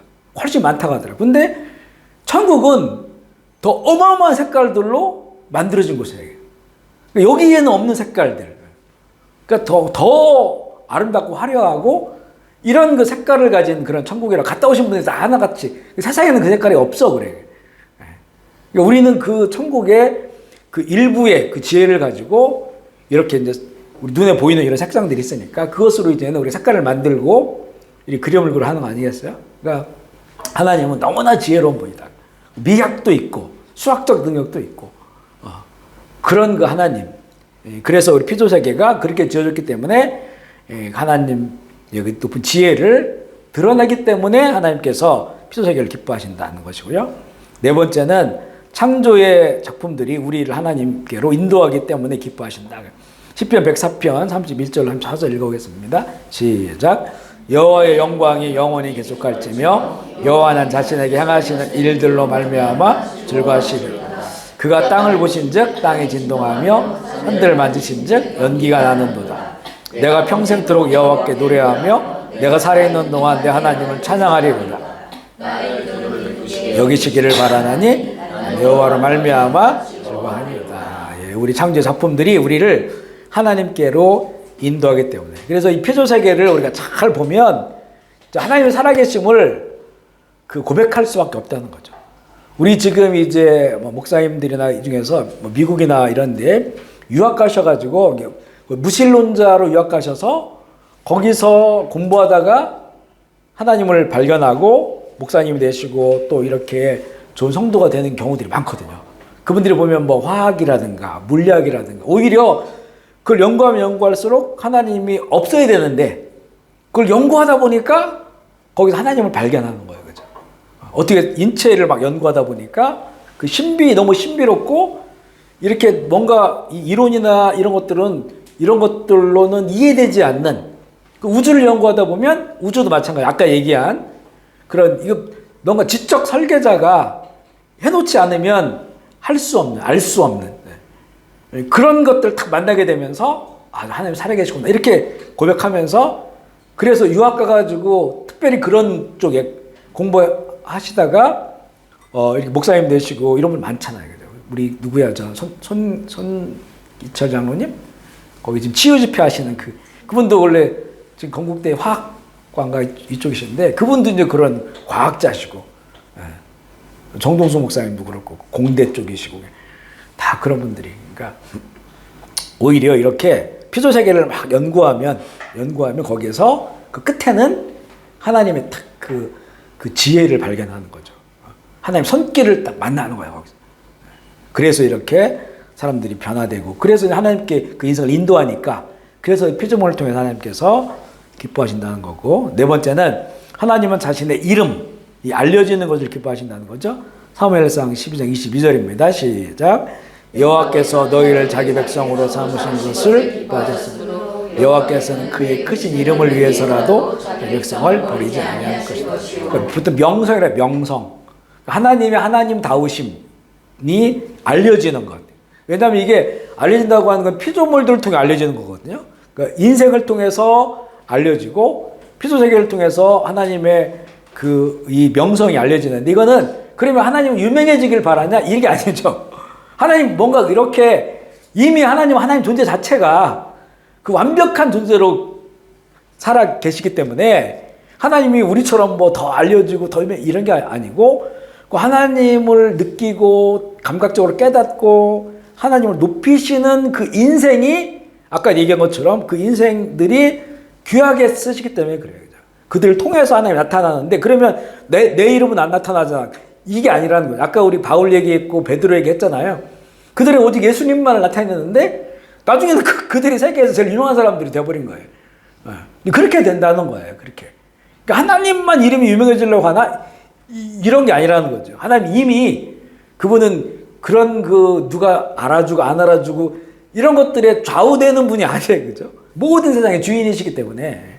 그런데 그러니까 하나님의 이름이 피조물을 통해서 높아지는 것은 오히려 그 피조 세계가 그걸 통해서 온전해지고 바르게 가고 그리고 거기에 그들이 행복해지는 삶이 있기 때문에 그것에 대해서 기뻐하시는 것이고요. 그래서 이제 첫 번째 보면 하나님의 이름에는 하나님의 기쁨과 영광이 있다. 로마서 9장 17절입니다. 시작. 성경이 바로에게 이르시되 내가 이 일을 위하여 너를 세웠으니 곧 너로 말미암아 내 능력을 보이고 내 이름이 온 땅에 전파되게 하려 함이라 하셨어요. 이런 건 보면 이게 역사의 역설이에요. 바로가 끝까지 하나님을 거역하잖아요. 모세를 통해서 내 백성을 내 보내라 끝까지 거역하잖아요. 근데 그것 때문에 하나님이 더 유명해지는 거예요. 하나님 모르는 그런 나라들이, 그래서 그 가나안 땅을 정복할 때 이미 여리고 사람들이 막 두려워 떨고 있는 걸 알게 되잖아요. 그 왜 두려워 떠냐면 그 애굽 땅에서 하나님이 하신 일들을 들었기 때문에. 그 당시에는 애굽이 가장 강력한 그런 국가였는데 그 국가를 완전히 무너뜨려 버렸어요. 그죠? 또 그들이 섬기고 있었던 그 신들, 그러니까 거기 뭐 개구리가 튀어나오고 뭐 파리떼가 나오고 이런 것들은 다 이 같은 다 그 사람들이 섬겼던 신들이에요, 그게. 근데 그 신들이 복을 준 게 아니고 그 신들 때문에 그 나라가 망해버리는 거예요. 그러니까 신들을 심판하신 거죠, 하나님께서. 그들이 믿는 신들을. 그러니까 애굽의 군대가 수상되죠. 그 이야기를 듣고, 그러니까 바로가 계속해서 하나님을 거역한 것 때문에 하나님의 이름이 역설적으로 더 높아진 거예요. 더 유명해지고, 그리고 하나님 알지 못한 우상숭배한 나라들도 그 여호와 이름을 듣고 두렵게 되어지는 그런 내용을 이야기하는 것이죠. 두 번째는 아무 소망이 없을 때라도 한 가지 소망은 하나님께서 그 이름, 자기의 명성, 이름 때문에 구원을 베푸신다는 거예요. 사실 이 얘기는 이제 하나님 안에 있는 그 본질적 성품이에요.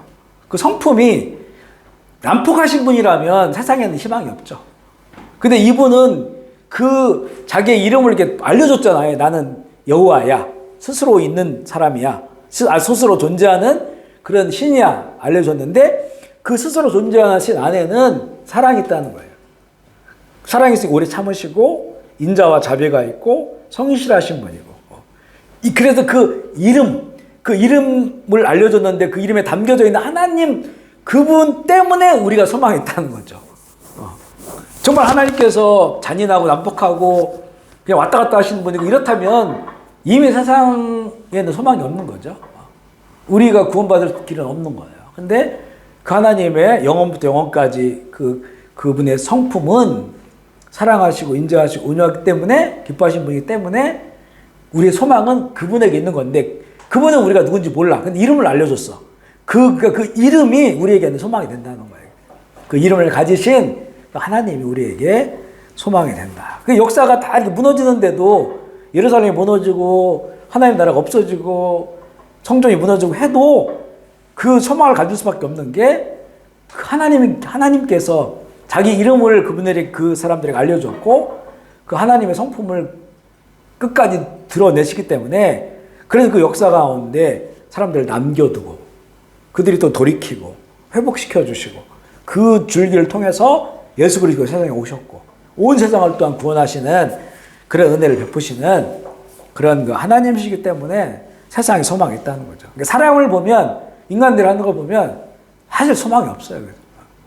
사실 교회도 보면 참 어떤 때는 참 이게 되겠나 싶은 일들이 많은데, 그런데 우리의 소망은 하나님에 있는 거예요. 하나님은 그것을 그냥 부셔버리는 분이 아니기 때문에, 그러니까 다 파괴해버리고 다 그냥 쓰레기더미에 던져버리시는 분이 아닌 하나님이기 때문에, 그래서 우리가 하나님을 바라고 소망하고 믿고, 그것이 이제는 세상의 소망이라는 거죠. 에스겔서 39장 25절 읽어보겠습니다. 시작. 그러므로 주 여호와께서 이같이 말씀하셨느니라. 위하여 야곱의 사로잡힌 자를 돌아오게 하며 이스라엘 온 족속에게 사랑을 베풀지라. 내 거룩한 이름을 위하여. 이름은 하나님께서 사람에게 알려주신 거예요. 그 이름 안에 하나님 되심이 있는 거죠. 그것을 알려주셨고 자기를 드러내셨기 때문에 나쁜 하나님으로 자기를 소개한 게 아니고 정말 인자와 자비가 있으시고 오래 참으신 하나님이라는 것을 이름 속에 담아주셨기 때문에, 그것 때문에 하나님께서 그렇게 일하시는 거다 이렇게 얘기를 하고 있는 것이고요. 세 번째는 하나님의 명성을 모든 민족에게 전하기를 원하는 거예요. 하나님의 명성을 전하는 건 아까 얘기한 것처럼 하나님이 유명해지고 싶어서가 아니고 그 하나님의 이름을 알고 그 하나님을 경외하며 살아가야만이, 그래 이제 이 하나님의 기쁨과 진정한 피조물로서의 회복, 인간으로서의 회복될 수 있기 때문에 그런 그 하나님께서 주님이 세상 끝날까지, 주님 오실 때까지는 그 이름이 전해지기를 원하시는 거예요. 그걸 기뻐하시고요. 마태복음 6장 9절 읽어보겠습니다. 시작. 그러므로 너희는 이렇게 기도하라. 하늘에 계신 아버지의 이름이 거룩함을 받으시오며 세상 가운데서 거룩히 여기심을 받으시오며. 로마서 1장 5절 시작. 그로 말미암아 우리가 은혜와 사도의 직분을 맡아 이름을 위하여 모든 이방인 중에서 순종하게 하시나니. 모든 이방인들, 이방 세계에 주의 복음이 전해져야 되고. 빌립보서 2장 10절 시작. 하늘에 있는 자들과 땅에 있는 자들과 땅 아래에 있는 자들 모든 무릎을 예수의 이름에 꿇게 하시고. 자, 이게 하나님 기뻐하시는 거예요. 그죠? 다섯 번째는 하나님은 자신을 찬양할 민족을 기쁨으로 선택하신다. 하나님의 지혜와 의지로 우주 만물을 창조하신 것처럼 그의 의지로 아브라함을 선택하셨어요. 그리고 아브라함을 통해서 이스라엘을 사실 만드신 거죠.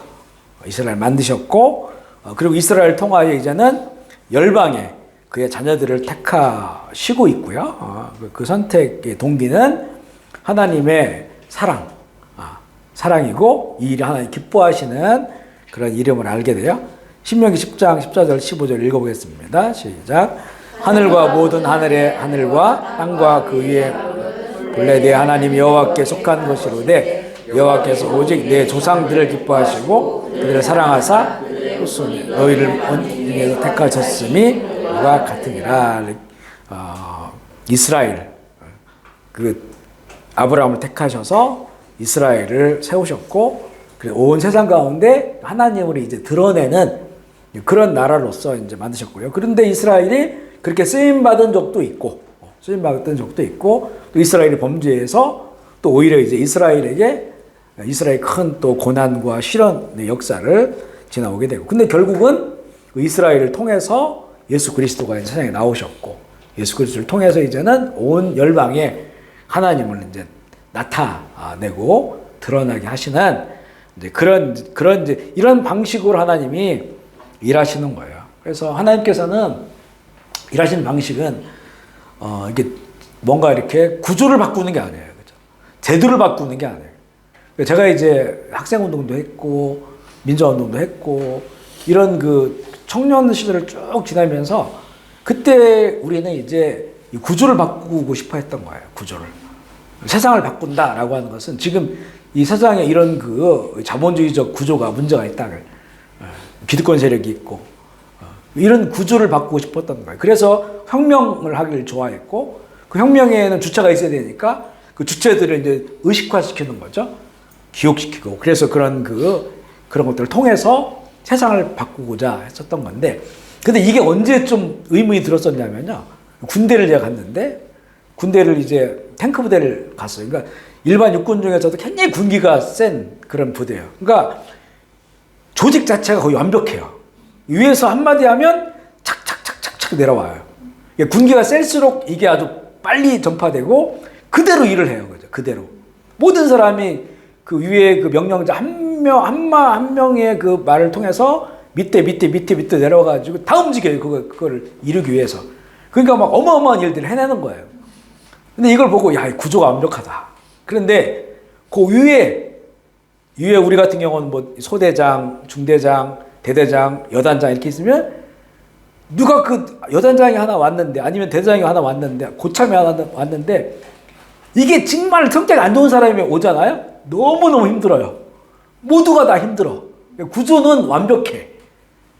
일사불란 움직이는데 그 누가 거기에 와 있냐에 따라서 이게 정말로 어떤 때는 지옥 같고 내무반장이 누구냐에 따라서 그 내무반 자체가 아주 분위기가 너무 어둡고 날마다 그냥 곡소리 들리고 막 그 꽃갱이자리로 때리고 이런 것들이 일어나요.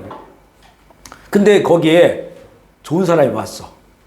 인격적으로 대부에 분위기가 확 바뀌어버려요. 구조는 똑같아. 그때 이제는 여러 가지 생각을 하게 됐어. 아, 이게 우리는 제도를 바꾸고 구조를 바꾸고 이런 것, 이게 맞다고 생각했는데 보니까 한 사람 한 사람이 문제다. 근데 복음은 한 사람 한 사람이에요. 그러니까 예수 그리스도의 복음이 로마에 저항을 안 했어요. 그죠? 로마 황제나 로마의 그 공화정에 저항을 하지 않았단 말이에요. 근데 한 사람 한 사람이 예수님을 받아들이고 그들이 회중이 되어서 자기들이 변화된 삶을 살아가니까 결국엔 노예제도 시대에 노예제도. 빌레몬서 한 장밖에 없지만 빌레몬서가 그 내용이 뭐예요? 그게 빌레몬에게 원래 오네시모라고 하는 그 빌레몬의 원래 노예야, 종인데 얘가 사고를 치고 도망갔어. 로마로 도망갔는데 로마에서 바울을 만나게 됐죠. 감옥에서. 그래서 이제 그 바울을 만나서 회심을 한단 말이야, 오네시모가. 그래서 바울의 이제는 동역자가 된 거야. 그래서 빌레몬에게 그러면 이제 이 오네시모를 함께 동역자로 사용하려고 했는데 원래 주인은 빌레몬이야. 당시에는 이거 사용시킬 수 있거든요. 잘못하고 도망간 종 붙잡으면 사용시킬 수 있어. 그러니까 빌레몬에게 편지를 써요. 그래서 빌레몬, 너 밑에 있었던 오네시모가 지금 이렇게 변화됐다. 전엔 이 종이었지만 지금은 나의 동역자다. 그 중요한 거는 네가 오네시모를 받아줘야 된다. 그래서 이 빌레몬도 이제 크리스찬이 된 거죠. 그래서 이제 오네시모 보낼 테니까 빌레몬 네가 형제처럼 맞아줘. 우리를 맞이하는 것처럼 맞아줘. 이거를 풀으라는 거죠. 그러니까 이렇게 한 사람 한 사람 이게 로마가 바뀌는 거예요. 그게. 노예를 풀어주고. 크리스찬 안에서는 노예나 종이나 이런 게 이걸 만약에 그 무력으로 했으면 이게 혁명이 되고 로마 시대 때 그 스파르타카스의 반란이라 가지고 그 노예 5,000명이 혁명을 일으키잖아요. 그래서 왕을 몰아내고 잠시 집권을 해. 스파르타카스가.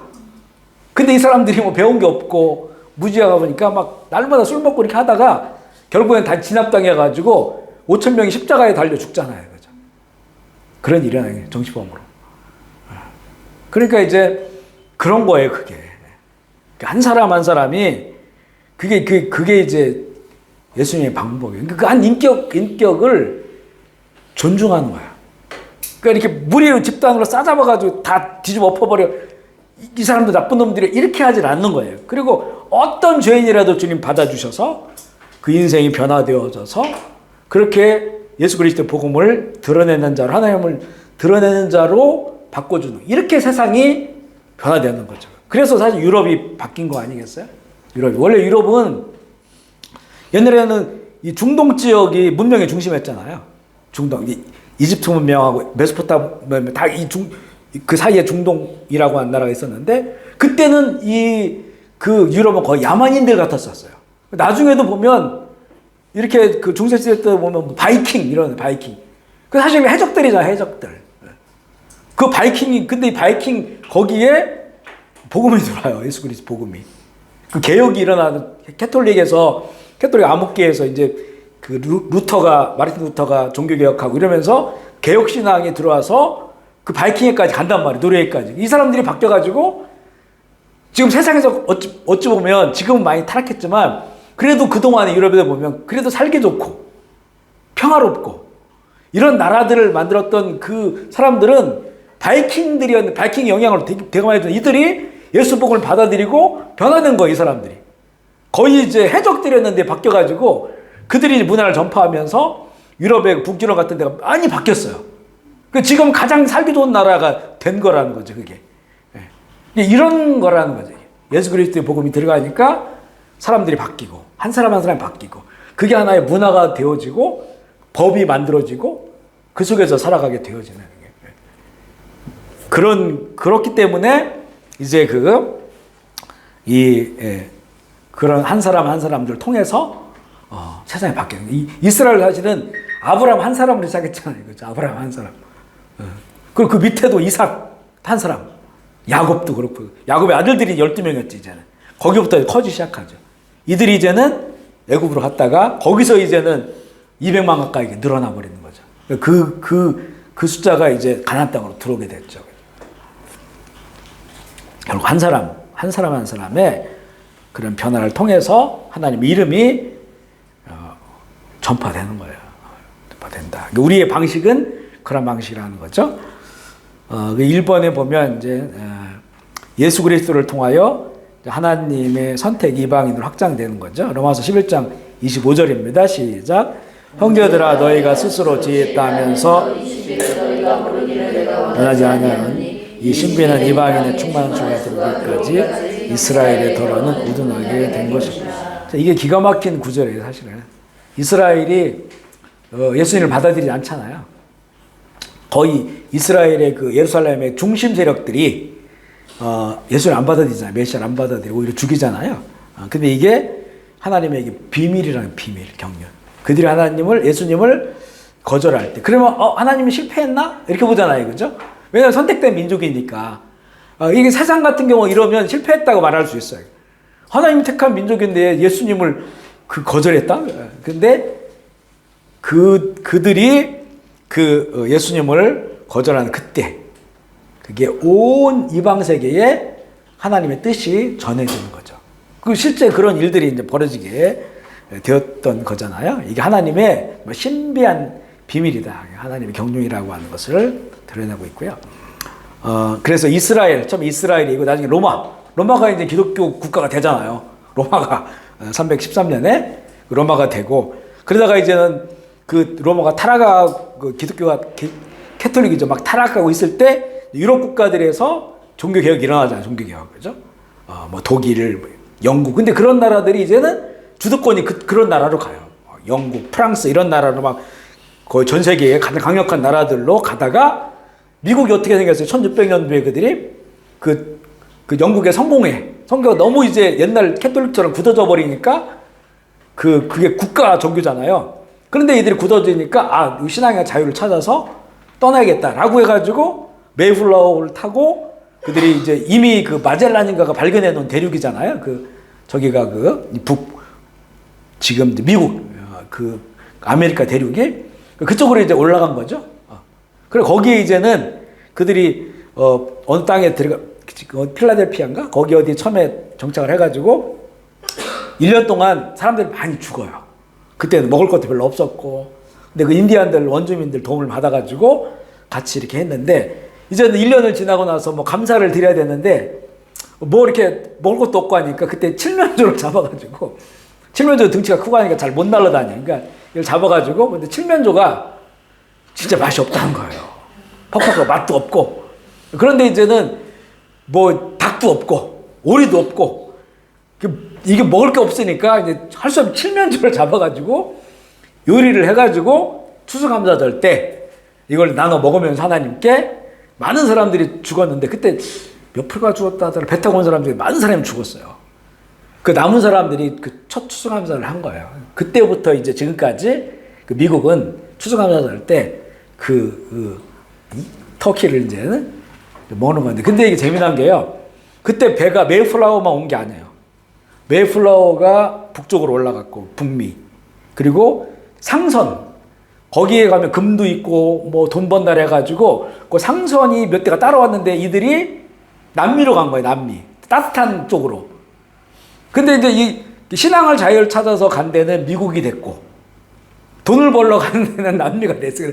오히려 환경은 밑에 가서 좋은데, 여기는 지금 너무나 범죄 같은 것들이 많아지고, 그리고 미국은 이제는 어쨌든 간에 역사는 짧지만 정말 초강대국이 이제 되어진 이런 역사들 참 살펴보면 참 재밌어요. 그죠?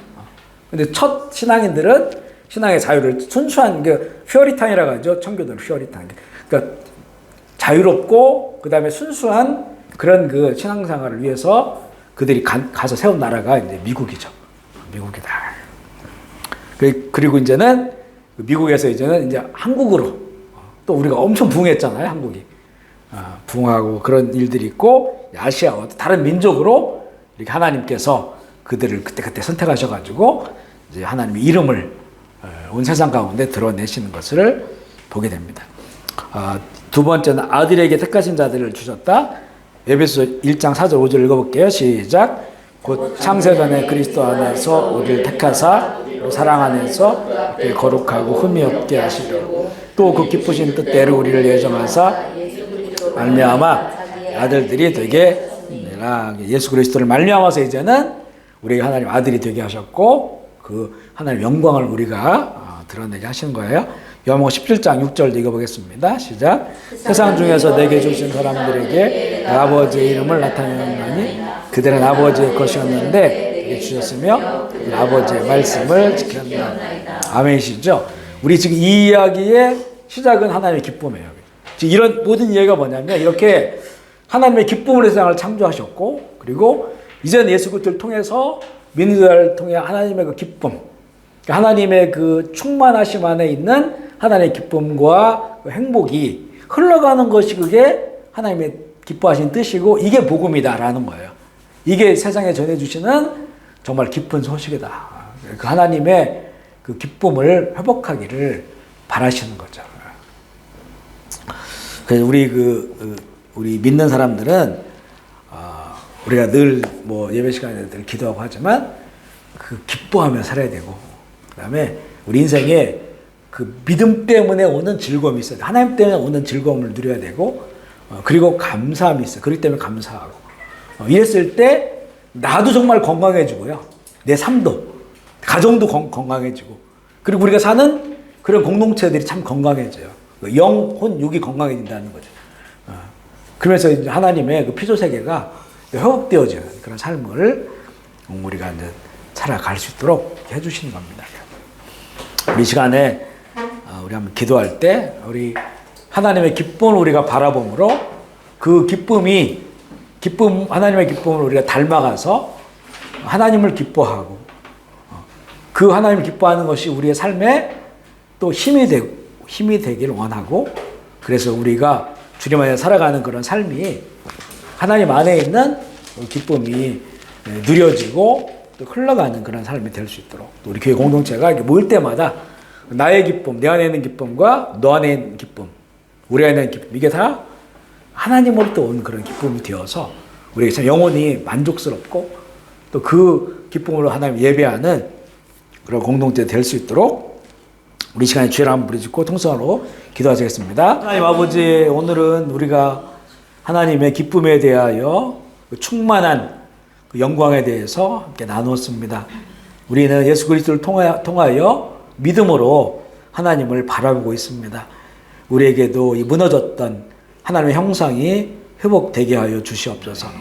그래서 하나님 안에 있는 그 기쁨이 우리 가운데 스며들게 하시고 그래서 우리의 인생 가운데도 하나님이 가지고 계신 그 기쁨이 충만하게 하여 주시옵소서. 이렇게 한 사람 한 사람이 하나님 안에서 기뻐하고 또 즐거워하고 행복한 삶을 누림으로 이것이 또 흘러가서 우리의 가정과 자녀들과 우리가 관계 맺고 있는 모든 자들을 하나님 뜻 안에 기쁨으로 인도할 수 있도록 주님 도와 주시옵소서. 주님 우리에게 무너졌던 그 기쁨들이 다시 새롭게 되기를 원합니다.